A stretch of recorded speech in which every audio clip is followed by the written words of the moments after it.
Hey guys, and welcome back to the channel.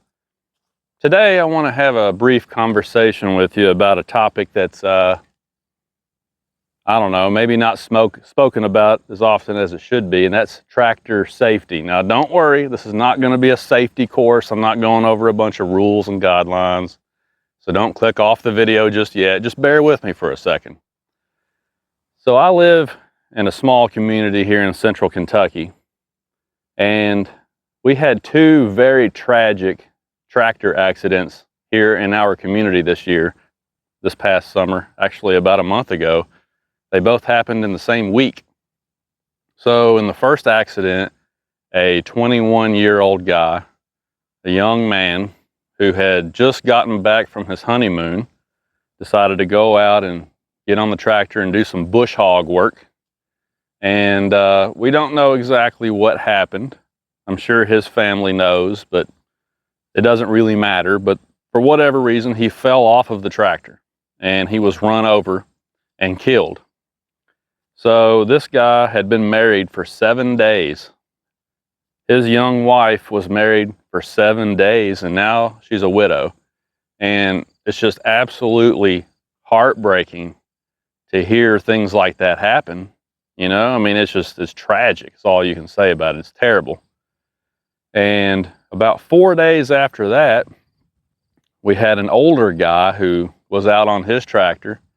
And again, I don't know specifics, but he was either on terrain that he had no business being on, or he had a really heavy load in his bucket, one of the two. But for whatever reason, his tractor tipped over and he was pinned underneath of the tractor.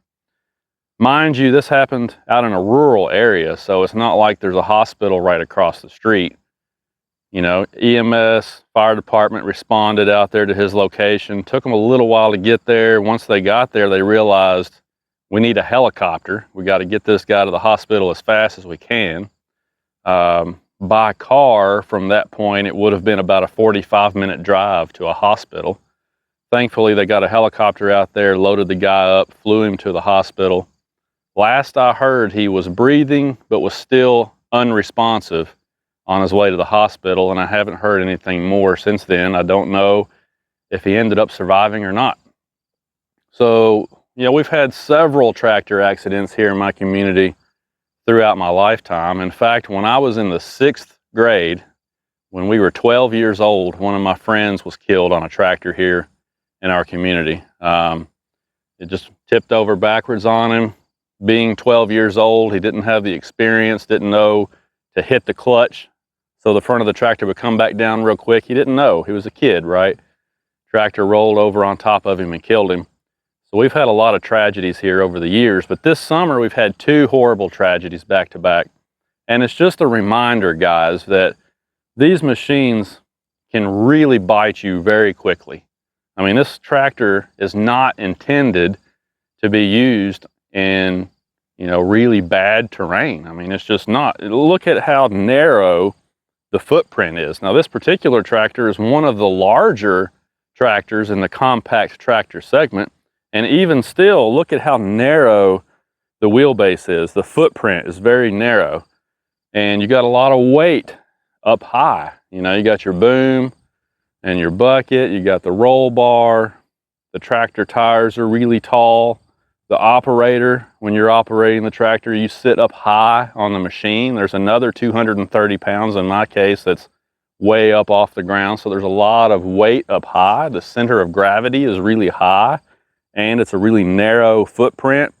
And this front axle, remember, this is not like a truck or a Jeep that has suspension and stabilizer bars and shocks and all that stuff going on in there to help give you stability. A tractor's not like that at all. This is just a solid beam axle that pivots in the middle. So that axle is not providing any stability whatsoever to the front of this tractor. If you got a load up here and you get in any kind of incline at all, you're gonna have no stability and the tractor will go over on you very, very easily. You know, these machines are super handy. You know, and you've heard me say this many times on this channel, you can do a lot of jobs with a compact tractor. It's one of the best tools you could possibly have if you own property. But guys, we have to be careful with these things. You know, don't make the mistake of thinking that you can get away with it. You know, you can do anything. You know, you're a macho guy. It's not going to happen to me. All that stuff we hear all the time. Don't make that mistake, guys.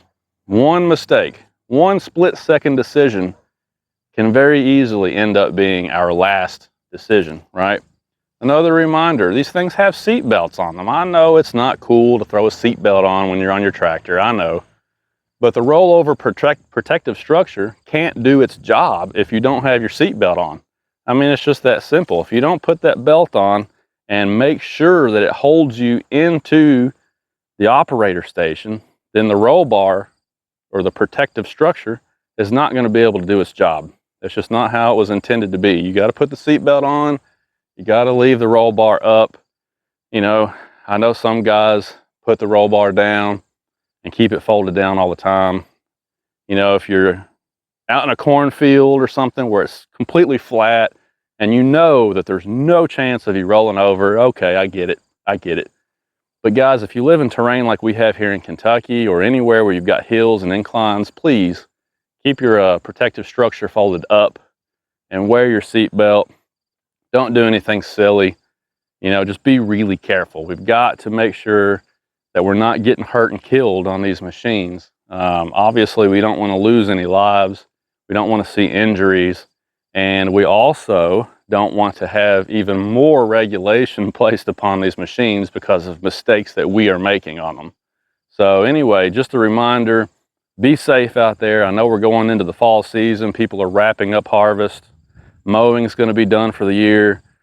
Like in my case, I have to keep using my tractor because we'll be pushing snow pretty soon. But most guys probably put their tractors away for the winter time, and you know, you're going to be sitting around maybe watching YouTube videos. I don't know, but just a reminder, when we come back out again next spring and it's time to hit the mowing and hit the farm work and do the stuff we need to do, let's be smart about it, okay?